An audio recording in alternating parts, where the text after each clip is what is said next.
नाशिकच्या सातपूर भागातील अशोकनगर भाजी मार्केट परिसरात शनिवारी रात्री भीषण अपघात झाला। एका भरधाव कारने रस्त्यावरील नागरिकांना उडवले आणि या अपघातात 3 जण जखमी झालेले असून संतप्त नागरिकांनी संबंधित गाडीची तोडफोड केली। शनिवार दिनांक 24 जानेवारी रोजी रात्री 11 वाजण्याच्या सुमारास महिंद्रा SUV MH15 KK 3157 ही गाडी अशोकनगर भाजी मार्केट परिसरातून वेगाने जात होती आणि यावेळी चालकाचे नियंत्रण सुटले आणि या गाडीचे रस्त्यावरील 3 ते 4 लोकांना जोराची धडक दिली आणि यात भीषण धडकेत बाळासाहेब गोसावी आणि त्यांच्या मुलासह अन्य एक महिला जखमी झाल्याची प्राथमिक माहिती आहे। जखमींना तातडीने जवळच्या खासगी रुग्णालयात दाखल करण्यात आलेला आहे। त्यांच्यावर उपचार सुरू आहेत। मिळालेल्या माहितीनुसार ही कार सातपूर पोलीस ठाण्यातील एका कर्मचाऱ्याची असल्याचं समजत आहे।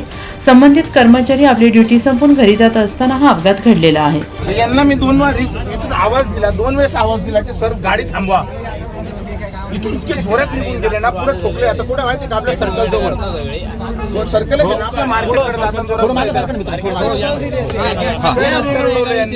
यांना 4 वेळेस रिक्वेस्ट केली गाडी थांबवा गाडी थांबवा, इतके जोरात निघून गेले ना, ऐकलंच नाही यांनी अजिबात कोणाचं। या घटनेची माहिती मिळताच सातपूर पोलीस तातडीने घटनास्थळी दाखल झाले असून त्यांनी पुढील चौकशी सुरू केलेली आहे। एनसीएन न्यूज साठी प्रतिनिधी सिद्धार्थ लोखंडे, सातपूर।